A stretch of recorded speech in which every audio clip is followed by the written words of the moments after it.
Hello दोस्तों, आप सबका स्वागत है आज के इस वीडियो में। दोस्तों, वोल्केनो यानी कि ज्वालामुखी के बारे में आप सभी ने तो अक्सर अखबार या इंटरनेट में तो जरूर ही पढ़ा होगा, लेकिन शायद ही लोगों को पता होगा कि ज्वालामुखी क्या है और किस तरह से ये बनते हैं या फिर ज्वालामुखी के कितने प्रकार होते हैं। तो दोस्तों, बने रहे हमारे साथ आज के इस वीडियो में यह सारी बातें को जानने के लिए। दोस्तों, ज्वालामुखी पृथ्वी की सतह पर मौजूद एक ऐसी दरार है जिसको पृथ्वी का मुख या गर्भद्वार कहा जाता है। ज्वालामुखी के कारण ही दोस्तों पृथ्वी के भीतर से गर्म लावा, गैस, राख आदि बाहर आता है। मतलब कि आसान भाषा में बात करें तो यह पृथ्वी की ऊपरी परत में एक विभंग होता है, जिसकी वजह से अंदर के पदार्थ बाहर निकलते हैं, जिसको हम ज्वालामुखी कहते हैं। दोस्तों, ज्वालामुखी की वजह से अंदर मौजूद सभी पदार्थ जम जाते हैं और उसी को हम ज्वालामुखी पर्वत कहते हैं। ज्वालामुखी का नाम रोमन देवता वाल्केन, जो एक अग्नि के देवता थे, उन्हीं के नाम पर रखा गया है। दोस्तों, जब भी पृथ्वी के अंदर मौजूद दो प्लेट एक दूसरे के साथ टकराती है तभी ज्वालामुखी उत्पन्न होता है।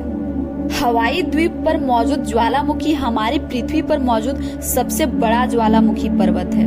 दोस्तों, यदि हमारे सौरमंडल की बात करें तो मार्स प्लेनेट यानी कि मंगल ग्रह पर मौजूद ओलंपस मोन्स नामक ज्वालामुखी सबसे बड़ा ज्वालामुखी है। तो चलिए दोस्तों, अब जानते हैं कि ज्वालामुखी कितने प्रकार के होते हैं। तो मैं बता दूं कि ज्वालामुखी 3 प्रकार के होते हैं दोस्तों। पहला, सक्रिय ज्वालामुखी, मतलब कि जिन ज्वालामुखियों में लावा, गैस जैसे गर्म पदार्थ हमेशा ही निकलते रहते हैं, ऐसे ज्वालामुखी को सक्रिय या जागृत ज्वालामुखी कहा जाता है। वर्तमान समय में यह हमारी धरती पर 500 से भी ज्यादा सक्रिय ज्वालामुखी मौजूद है दोस्तों। दूसरा ज्वालामुखी को कहते हैं शांत या मृत ज्वालामुखी। यह ऐसे ज्वालामुखी होते हैं जो कई सालों से शांत पड़े हैं और जिनके विस्फोट बंद हो गए हो।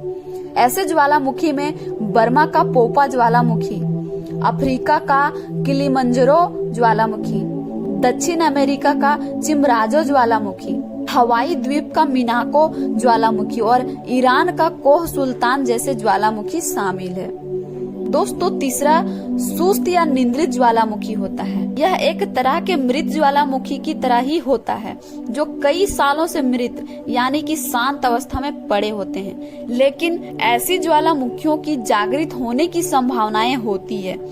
दोस्तों, इसी वजह से ऐसे ज्वालामुखी के आसपास भी जाना नहीं चाहिए, क्योंकि यह बहुत ही खतरनाक साबित हो सकते हैं। लोग ऐसे वोल्केनो को शांत समझकर उसके करीब जाते हैं, लेकिन इसी वक्त अगर यह ज्वालामुखी सक्रिय हो जाता है तो आप एक पल के लिए भी जिंदा नहीं बचोगे। इसीलिए ऐसे ज्वालामुखी से दूर रहने में ही हमारी भलाई होती है।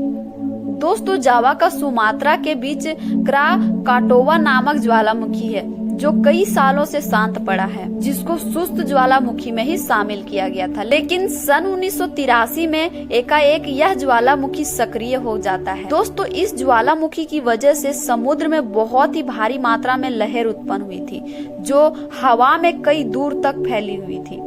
इस विस्फोट में करीब 36,000 इंसान मारे गए थे और पूरा द्वीप पूरी तरह से नष्ट हो गया था।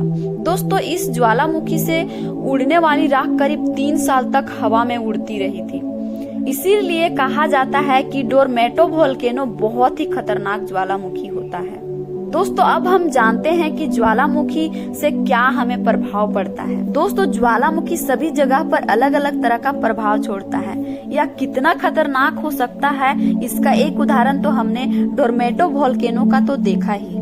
दोस्तों, ज्वालामुखी से निकलने वाला गर्म लावा, जहरीला गैस, जलवाष्प, राख, चट्टान जैसे पदार्थ पर्यावरण को प्रदूषित बनाता है।